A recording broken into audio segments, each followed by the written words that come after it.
दोस्तों जब भी कोई 12th पास करके अपनी स्कूल लाइफ से बाहर आता है तो उसके सामने सबसे बड़ा डर होता है उसका करियर, कि वो आगे ऐसा क्या करे जिससे उसका करियर बेहतर हो जाए। बेसिकली 12th पास करने के बाद ज्यादातर लोगों के पास दो ऑप्शन होते हैं। पहला ऑप्शन, वो अपनी पढ़ाई कंटिन्यू करके एक बढ़िया जॉब की तैयारी स्टार्ट कर सकता है। दूसरा ऑप्शन, वो एक बिल्कुल नया बिजनेस स्टार्ट कर सकता है। लेकिन ज्यादातर लोग जॉब को ही चुनते हैं। और आज मैं आपको यही बताऊंगा कि एक जॉब और एक बिजनेस में क्या डिफरेंस होता है, इनके एडवांटेजेस और डिसएडवांटेजेस क्या होते हैं, और जिसकी मदद से आप खुद ये डिसाइड कर पाएंगे कि आपको क्या करना चाहिए। दोस्तों अगर आप भी एक मिडिल क्लास फैमिली से बिलोंग करते हैं तो ऐसा अक्सर होता है कि हमारे घर वाले हमें ये बोलते हैं कि बेटा अगर तुम्हें एक बार सरकारी जॉब मिल गई तो उसके बाद तुम्हारी लाइफ सेट हो जाएगी और फिर तुम्हें किसी और चीज की कोई टेंशन नहीं होगी। अब मैं उन्हें गलत भी नहीं बोलूंगा क्योंकि वो लोग अपनी जगह पर सही है। और दोस्तों कई सारे पॉइंट्स पर ये सही भी लगता है कि जैसा भी कोविड के टाइम पर हुआ था, बहुत सारे लोगों के बिजनेस बंद हो गए थे, बहुत सारे लोगों को बहुत ज्यादा भारी नुकसान भी हुआ था। लेकिन जिनके पास सरकारी जॉब थी वो लोग बच गए, वो लोग सिक्योर थे और उन्हें कोई भी फाइनेंशियली प्रॉब्लम फेस नहीं करनी पड़ी थी। और इस टाइम पर हमें भी लगा था कि यार काश हमारी भी एक सरकारी जॉब होती तो हम भी सिक्योर होते।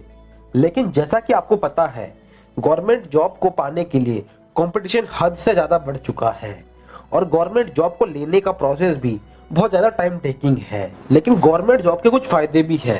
पहला फायदा, आपकी लाइफ सिक्योर हो जाती है। दूसरा फायदा, कोविड जैसी सिचुएशन में भी आपको फाइनेंशियली कोई भी प्रॉब्लम नहीं होती, जिसका मतलब आपको आपकी सैलरी टाइम टू टाइम मिलती रहती है। ओवरऑल देखा जाए तो गवर्नमेंट जॉब को ज्यादा लोग इसीलिए प्रेफर करते हैं क्योंकि उसमें सेफ्टी और सिक्योरिटी दोनों ही है।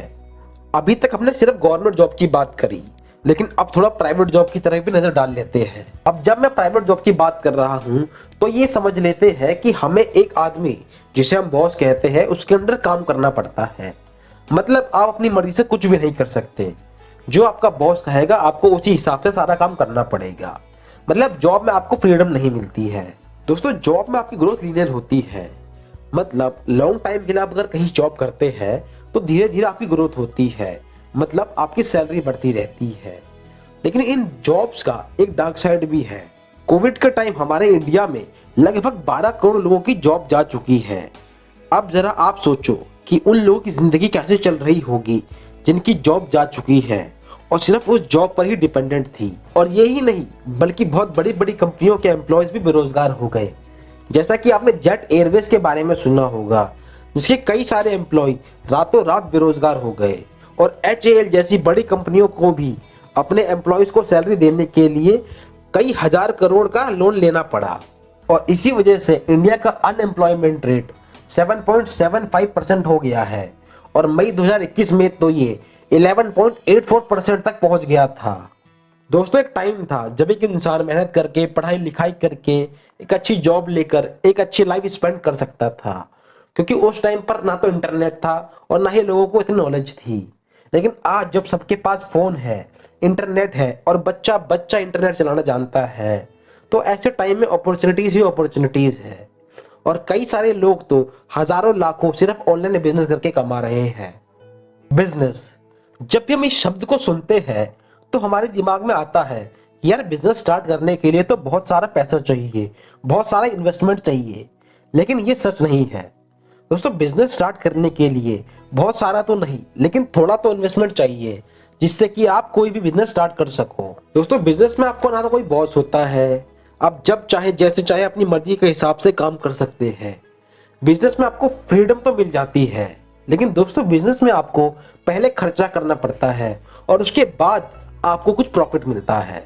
लेकिन बिजनेस में आप जितना चाहे उतना इनकम जनरेट कर सकते हैं, क्योंकि ये आपके ऊपर डिपेंड करता है, आपके बिजनेस के ऊपर डिपेंड करता है कि आपका बिजनेस किस चीज का है।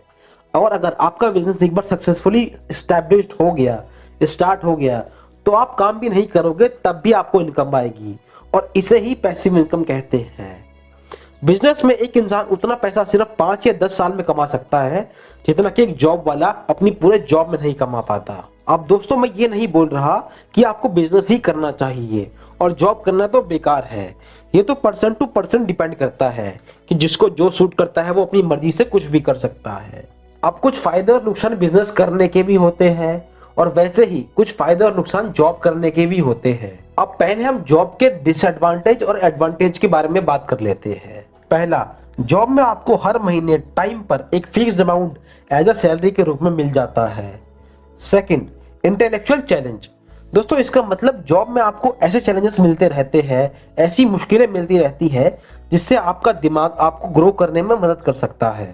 Third, learn new skills. दोस्तों जॉब में आपको हमेशा कुछ ना कुछ नया सीखने को मिलता ही रहता है। Fourth, meet new people. दोस्तों जॉब में आपको नए नए और डिफरेंट टाइप के लोगों से मिलना पड़ता है, जिससे आपकी पर्सनैलिटी में भी काफी डेवलपमेंट होती है। दोस्तों ये तो थे जॉब के कुछ एडवांटेजेस। अब कुछ डिसएडवांटेजेस के बारे में बात कर लेते हैं। दोस्तों जॉब का पहला डिसएडवांटेज ये है कि जॉब में आपको हमेशा एक फिक्स अर्निंग होती है, चाहे आपकी कंपनी कितना भी प्रॉफिट में चली जाए।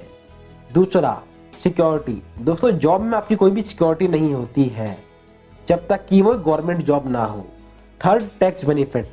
दोस्तों जॉब में आपको कोई भी टैक्स बेनिफिट नहीं मिलता है, आपको टैक्स देना ही पड़ता है। अब बिजनेस करने के डिसएडवांटेज और एडवांटेज के बारे में ही बात कर लेते हैं। पहला एडवांटेज, जब आप एक बिजनेस स्टार्ट करते हैं तो आपका कोई भी बॉस नहीं होता, आप अपने हिसाब से कभी भी काम कर सकते हैं, कितना भी काम कर सकते हैं। मतलब बिजनेस में आप फ्री होते हैं, फ्रीडम आपके पास होती है। दूसरा, फाइनेंशियल रिवॉर्ड्स। जैसा कि आप लोगों को पता होगा कि जब भी हम कोई बिजनेस स्टार्ट करने जाते हैं तो उसमें हाई रिस्क होता है, और जहां हाई रिस्क होता है वहां रिटर्न भी हाई होता है, जिसकी मदद से आपको बहुत सारे पैसे कमाने का मौका मिल जाता है। तीसरा, अगर आप बिजनेस में ज्यादा अर्निंग करते हैं तो उसमें आप बिजनेस के नाम पर अपना टैक्स सेव भी कर सकते हैं। दोस्तों बिजनेस के डिसएडवांटेज के बारे में बात कर लेते हैं। फर्स्ट, बिजनेस करने के लिए आपको हाई रिस्क लेना पड़ता है, और जिस वजह से कई बार बिजनेस फेल भी हो सकता है और लॉस भी हो सकता है। सेकंड, बिजनेस स्टार्ट करने के लिए आपको एक इन्वेस्टमेंट की जरूरत होती है, और उसके बावजूद भी कोई श्योरिटी नहीं होती कि आपका बिजनेस सक्सेस होगा या नहीं होगा। थर्ड, जब भी आप स्टार्टिंग में बिजनेस करते हैं और आपका बिजनेस आपके हिसाब से नहीं होता तो आपको काफी ज्यादा स्ट्रेस हो जाता है, और स्ट्रेस की वजह से आपकी हेल्थ को डायरेक्ट इफेक्ट होता है। अब एक बार हम जॉब और बिजनेस की अर्निंग के कंपैरिजन कर लेते हैं और देखते हैं कि किससे ज्यादा टैक्स बेनिफिट मिलता है। लेट्स सपोज एक जॉब वाला और एक बिजनेस वाला दोनों 30 लाख रुपए एनुअली कमाते हैं, तो एक महीने का 2.5 लाख आ गया। दोस्तों अगर आप एनुअली 5 लाख रुपए से ज्यादा कमाते हो तो आपको टैक्स देना पड़ता है। और अगर आप इनकम टैक्स के बारे में डिटेल में जानना चाहते हैं तो आप मुझे कमेंट में बता देना, मैं इसके ऊपर एक डिटेल में वीडियो बना दूंगा। और दोस्तों अगर आप एनुअली 15 लाख से ज्यादा कमाते हैं तो आपको 30% का टैक्स देना पड़ता है, तो इन दोनों को भी 30% का टैक्स देना पड़ेगा। जो जॉब वाला इंसान है वो 30 लाख रुपए कमाता है तो उसे 9 लाख रुपए का फ्लैट टैक्स देना पड़ेगा, जो उसके स्टार्टिंग में ही कट जाएंगे, और उसके बाद जो पैसे बचेंगे उसमें से ही उसे अपना खर्चा करना पड़ेगा। बिजनेस वाला टैक्स सेविंग कर सकता है। अब बिजनेस वाले ने भी 30 लाख रुपए कमाए, लेकिन वो इन 30 लाख रुपए पर टैक्स नहीं देता, वो पहले अपने खर्चा कर लेता है। जैसे अगर कोई बिजनेसमैन 1 लाख रुपए का फोन लेता है तो वो उसे अपने बिजनेस एक्सपेंस में डाल सकता है, और इसी तरह से अगर वो घूमने फिरने खाने पीने में कुछ भी खर्चा करता है तो वो उसे अपने बिजनेस एक्सपेंस में डाल सकता है। अब मान लेते हैं सब खर्चा करने के बाद उसके पास 15 लाख रुपए बचते हैं, और 15 लाख रुपए उसने बिजनेस एक्सपेंस के रूप में खर्च कर दिए, तो उसे सिर्फ 15 लाख के ऊपर टैक्स देना पड़ेगा। और न्यू टैक्स स्लैब के हिसाब से 15 लाख के ऊपर 25% का टैक्स लगता है। तो इस हिसाब से बिजनेसमैन को टैक्स सिर्फ 3,75,000 रुपए देना पड़ेगा। अब दोस्तों आप समझ गए होंगे कि कहाँ जॉब वाले ने 9 लाख रुपए टैक्स दिया और वहीं बिजनेस वाले ने सिर्फ 3,75,000 रुपए का टैक्स दिया। तो इसका मतलब जो भी बिजनेस करते हैं उन्हें टैक्स बेनिफिट मिल जाता है। तो दोस्तों अब आप समझ गए होंगे कि आपको क्या करना चाहिए। मेरा काम था आपको जॉब और बिजनेस के बारे में बताना कि किसमें क्या फायदे हैं और किसमें क्या नुकसान है, तो वो मैंने कर दिया। लेकिन दोस्तों लास्ट में मैं यही कहूंगा कि अगर आप एक सिक्योर करियर चाहते हैं तो आप डेफिनेटली एक जॉब कर सकते हैं, लेकिन अगर आप में थोड़ी रिस्क लेने की कैपेबिलिटी है तो आप एक बिजनेस स्टार्ट कर सकते हैं। बिजनेस में भी बहुत सारे मल्टीपल ऑप्शंस अवेलेबल हैं, और अगर आप उन मल्टीपल ऑप्शंस के बारे में जानना चाहते हैं तो इस लेफ्ट वाली वीडियो को जरूर देखिए, वरना इस राइट वाली वीडियो को देखिए।